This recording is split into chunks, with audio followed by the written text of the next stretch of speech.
natin ang Davao City. Nagbabantay doon ang ating kasamang si Marisol Abdurrahman. Marisol?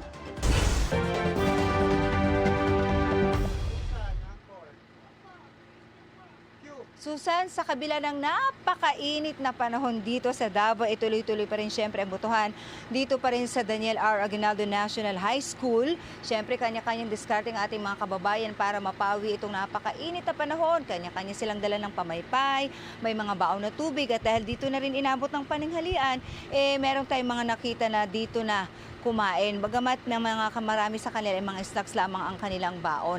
So far, wala pa namang naitatala mga major na aberya, except doon, Susan, sa mga konting problema na na-encounter kanina na personal mismo naranasan ni Vice President Sara Duterte na dito sa eskwelahan na ito bumoto.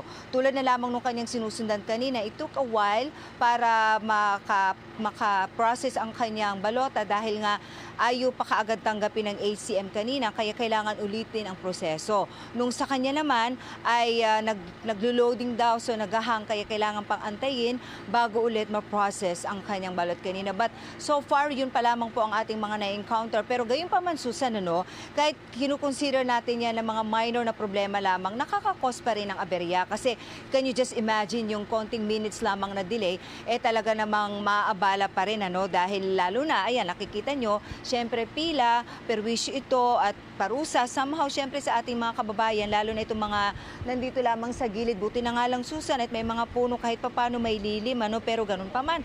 Kahit nasa lilim naman pa rin, ay talagang napakainit pa rin ang panahon. Kaya alam mo, Susan, malaking bagay talaga yung binigay kanina na special schedule mula 5 a.m.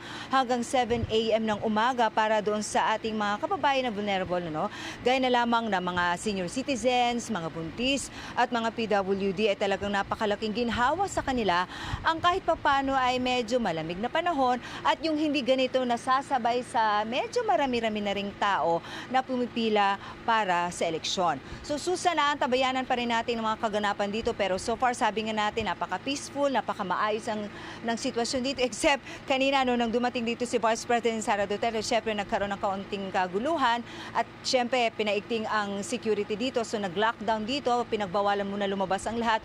But other than that, balik normal, maayos ang sitwasyon. So maya-maya, magbabalita ulit tayo ng update dito pa rin sa Davao City sa mga susunod nating mga update sa ating mga botohan pa rin ngayong araw. Mula rito sa Davao City, ako si Marisol Abdurrahman ng GMA Integrated News. Dapat totoo sa eleksyon 2025.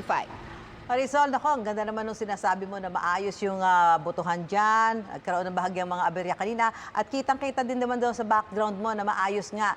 Mainit lang talaga yung panahon. So kung maayos ang sitwasyon dyan, Marisol, mga gaano katagal ang nailalaang oras ng mga botante para sila ay makaboto? Mga ilang minuto para matapos yung buong proseso? Actually, Susan, iba-iba Meron yung iba kanina na wala talaga nag-aberya na in 5 minutes. In fact, meron nga ilan tayo nakita kanina na less than 5 minutes, mabilis siyang natapos. Dahil yun na nga, ready sila, may mga listahan na. So, ang gagawin na lang talaga ay sundin ang kanilang kodigo at mag-shade na talaga doon. Tapos, walang naging problema. Siguro, Susan, ito kasi yung medyo maaga pa kanina. So, hindi pa masyadong gamit na gamit ang mga makina. So, kumbaga, hindi pa siya bogged down. Wala pang mga ikangay paghahang at loading na na-experience kaya mabilis. Pero yung iba minsan tumatagal ng 10 minutes. Tulad na lamang kanina nang nabanggit natin na experience si Vice President Sara Duterte. Bagamat ang bilis ng kanyang pagcast, parang medyo naantala lang siya ng konti sa paghihintay kasi yung kanyang sinundan, doon naman nagkaroon ng problema. Kaya medyo doon nagkakaroon ng delay sa pila pagka nagkaroon ng problema sa machine. Dahil tulad kanina, in-insert na niya ang kanyang balot, parang hindi daw tinanggap kaya kailangan ulitin. Alam mo, Susan, kung bakit? Madumi lang ang screen. So, ganun ka-sensitive at ganun, bagamat sabi nga natin, even if it's just minor, it's causing delay. Kaya talaga namang maganda sana kung magtutuloy-tuloy para ma-accommodate lahat itong napakapila. Lalo sabi nga natin, napakainit ng panahon. But generally, Susan, kung wala naman mga ganitong mga minor na mga incidents, mabilis lamang ang pagboto ng ating mga kababayan, Susan. Oo. Nakikita ko doon sa background mo, Marisol, napakainit, So bukod doon sa pagsilong sa ilalim ng mga puno dyan, mabuti na lang at may mga puno-puno pa dyan sa eskwelahan na yan, Ano yung ginagawa ng mga kapuso natin dyan para talaga maibsan yung nararamdamang init ng panahon? Kitang-kita ko rin sa iyo, Marisol, init na init ka rin. Susan, talagang no exaggeration, napakainit kahit nasa lilim tayo. Sabi ko nga, kahit nasa ilalim na sila ng puno, ramdam mo talagang init ang panahon.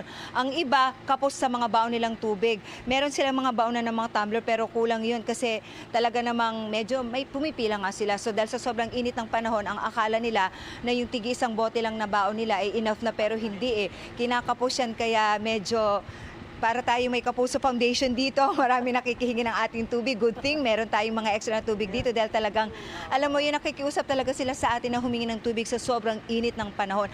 Ito, Susan, hindi ito mga senior citizen, ha? Ito yung mga, kumbaga, mga ordinary lang ito na, kumbaga, kung titingnan nga natin, malalakas ang katawan, pero ganun pa man, talagang hindi rin nila kinakaya ang init ng panahon. Yun, buti, karamihan, Susan, sa nakikita ninyo, ayan, nakapila sila sa ilalim ng puno. So kahit paano, hindi naman ganun kainit ang kanilang nararanasan. Maraming salamat, Marisol Abdurrahman, at inom ka rin ng maraming tubig. Ingat kayo dyan.